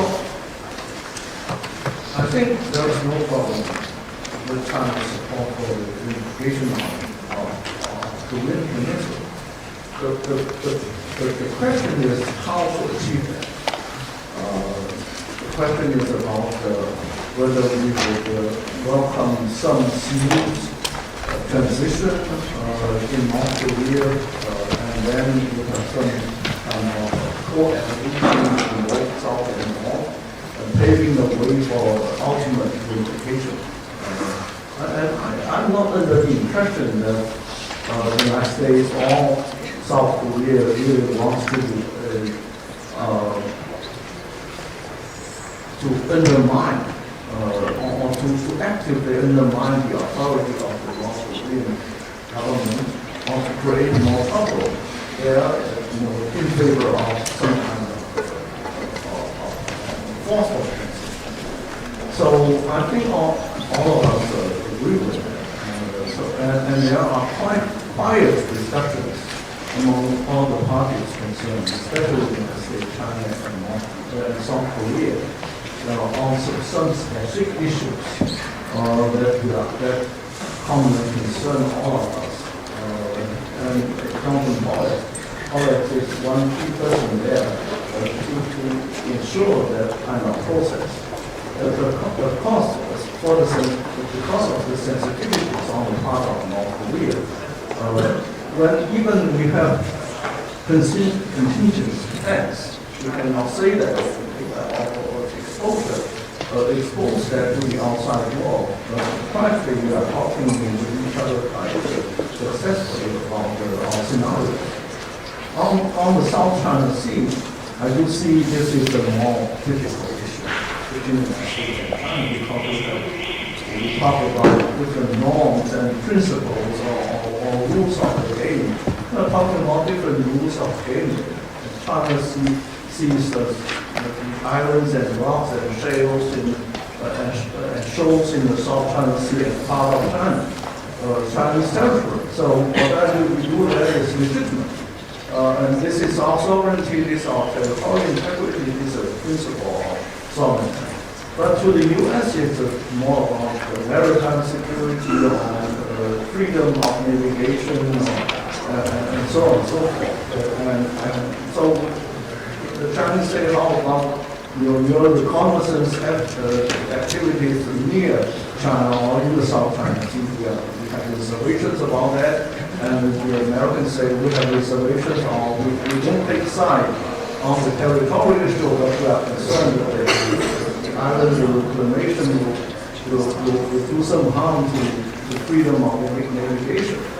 And we should talk more about that quietly between the two governments to prevent conflict from happening. And that is the top priority. And to me, I think the building of the islands probably will continue. I don't want to hide the effort on the Chinese side to get those constructions completed. I think that will continue. I try to say when I say to Americans, I say we have built houses. I mean, it's time to do renovation. but I think we'll be somewhat more open to Americans in preparing our strategic intentions.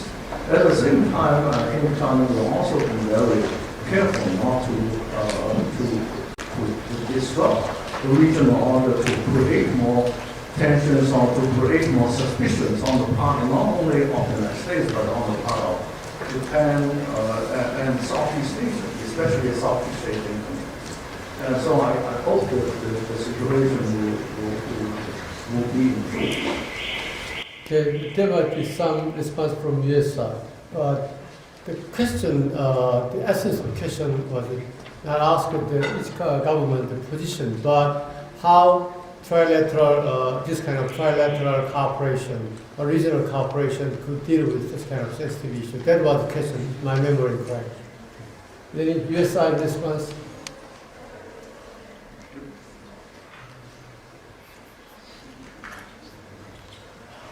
Could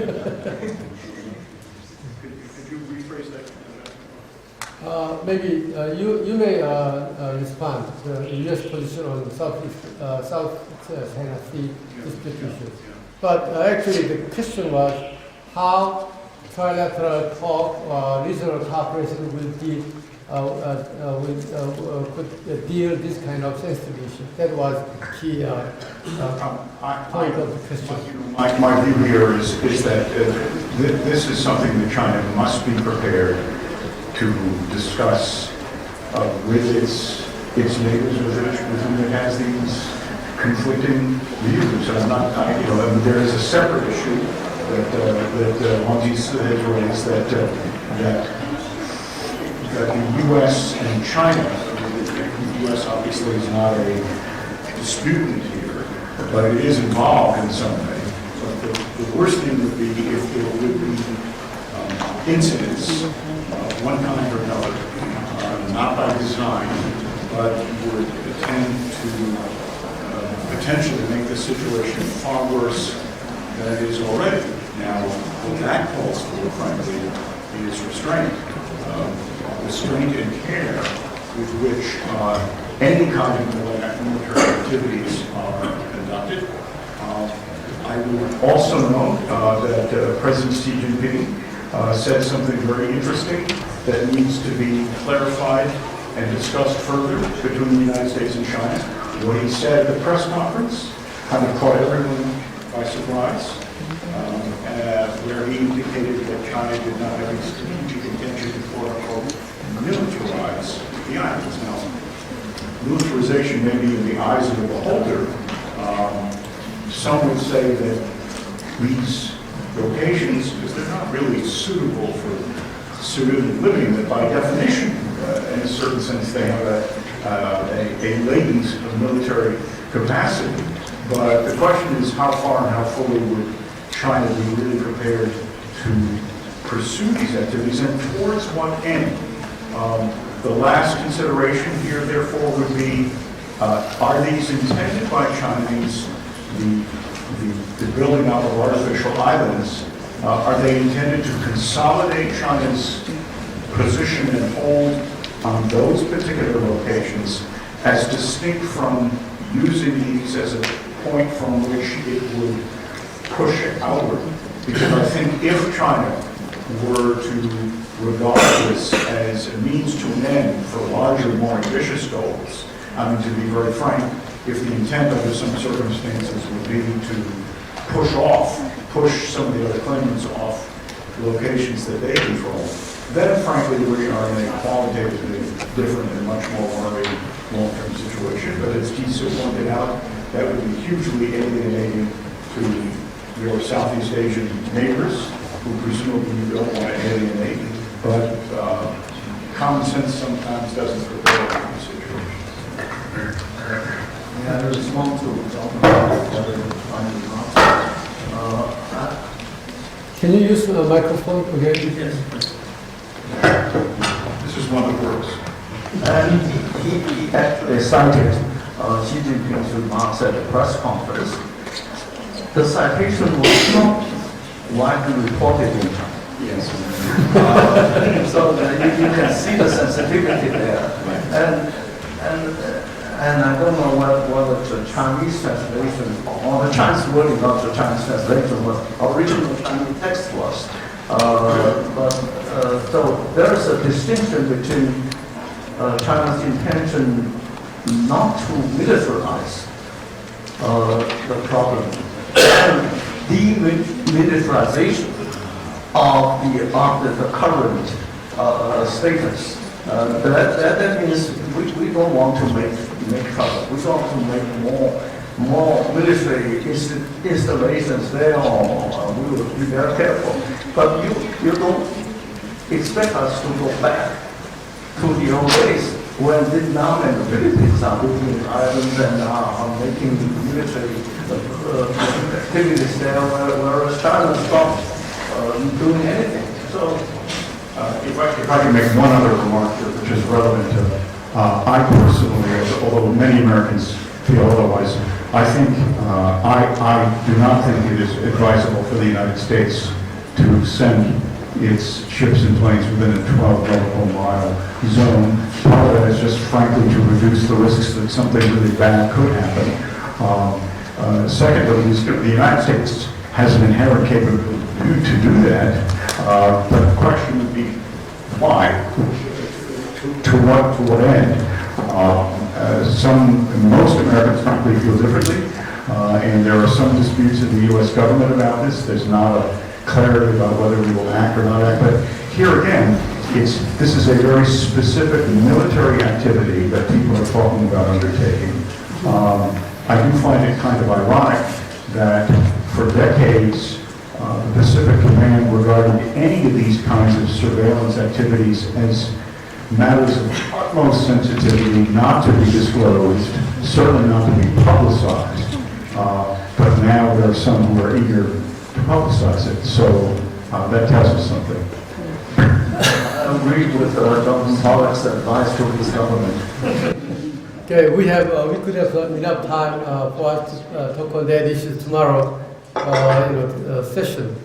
I should conclude our program for the day. I'd like to extend my sincere gratitude to our distinguished participants, respondents, for sharing their invaluable insight with us. And I really appreciate all audience's great tolerance, maybe till this later time, but I hope this is good food for thought for the future leaders of the channel. So Again, thank you everybody. It's great. Have a great evening. Thank you.